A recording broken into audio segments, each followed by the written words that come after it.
That's the beauty stuff.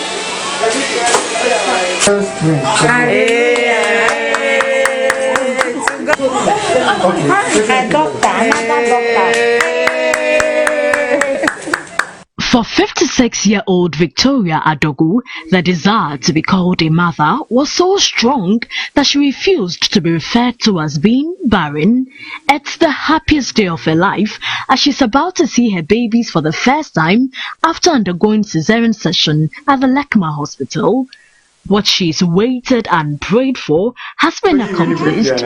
Hold one like this. Jesus' name. This is the second time. What a joy. She asked for only one and God has given two. I said 3. First of all, Antivik, congratulations to you. Thank you. How are you feeling?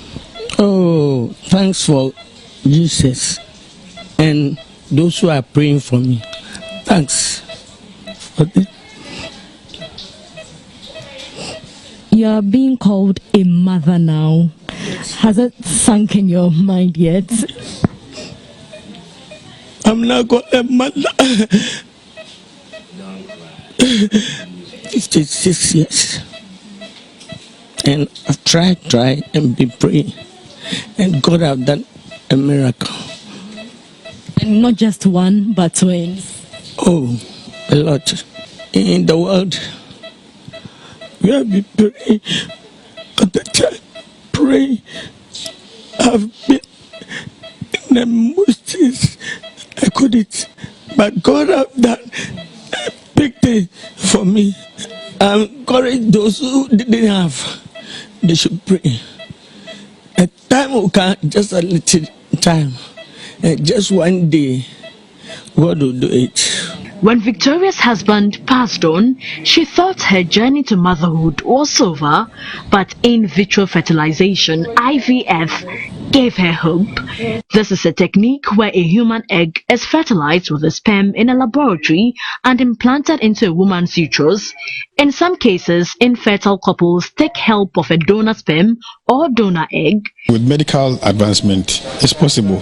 Once the uterus is there, the womb is there, we can prime it and then use it to do things for women of her age to get pregnant. So it's very possible. Somebody introduced her to me. She's 56. She doesn't have a child, and then she wanted to have one. So there's a process. We screened her hysteroscopy, look into the womb to make sure it's fine, and a few drugs here and there to make sure that she responds when we put the embryos into her. And then we did a transfer. You have to wait for 2 weeks to do a pregnancy test. I asked her to do the test. It was positive. I said, wow. So I went to scan her, and I said, wow, it's not 1, it's 2. Despite the risk to the health of the mother and baby, more women are now giving birth in later stages in life thanks to science.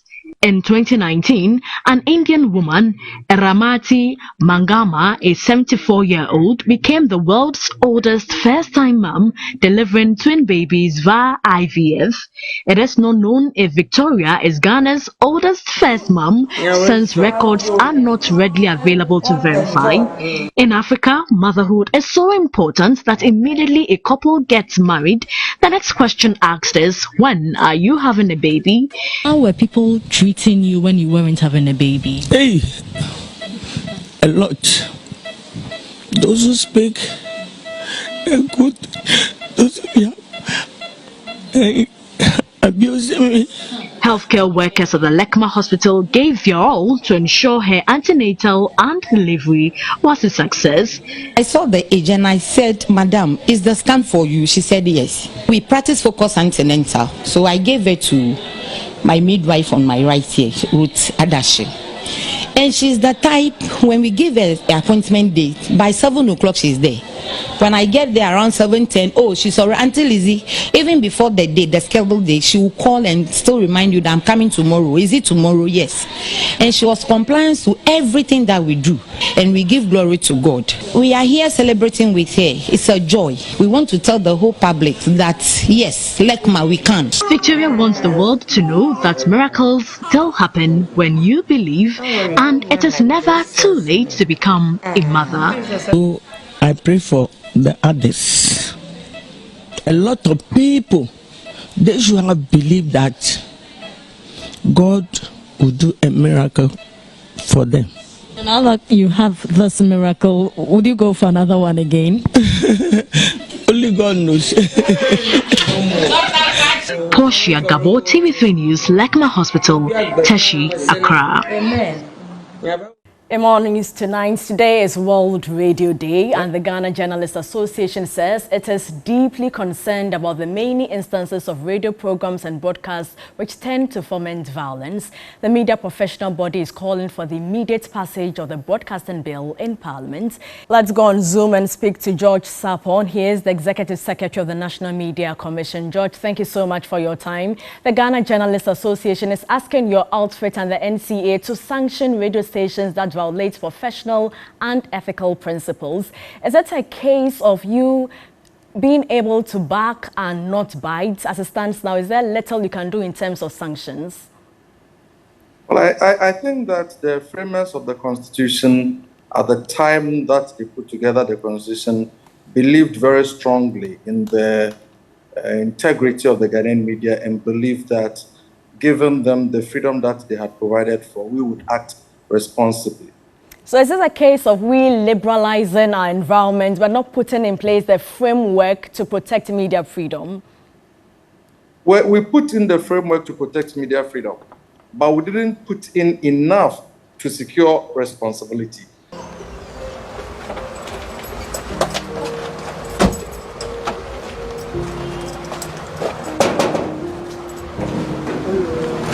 I was told a student, Samuel Lakono, wanted to meet me to tell his story to the world. What I did not know was that meeting him would affect me emotionally as I began to interview him. My name is Samuel Lakono.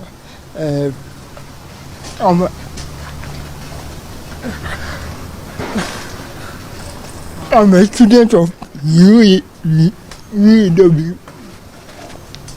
This is how I have been informed.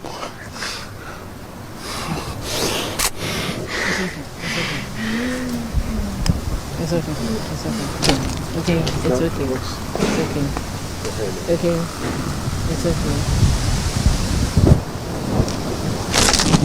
When I came to do this interview with Samuel, I did not envisage the difficulty he'll have to go through while granting me an interview. So at this point, I'm not going to continue with this interview, but rather allow him to speak with me through different ways.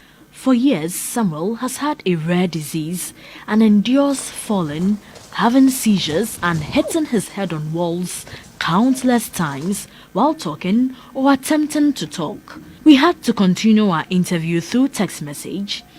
Samuel told me art allows him to express himself when words fail. He wants to draw me.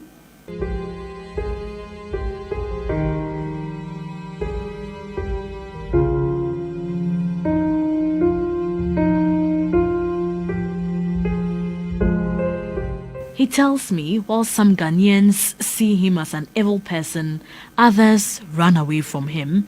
He recalled an experience in public transport when all passengers fled when he tried to tell the maid he would alight. It's a lonely world having this rare condition. It creates a lot of stigma, and he wants to talk and everybody starts staring at you at places. Despite this challenge, Samuel is proud of one achievement: climbing the educational ladder. He's now a second-year student pursuing arts education at the University of Education, Winneba.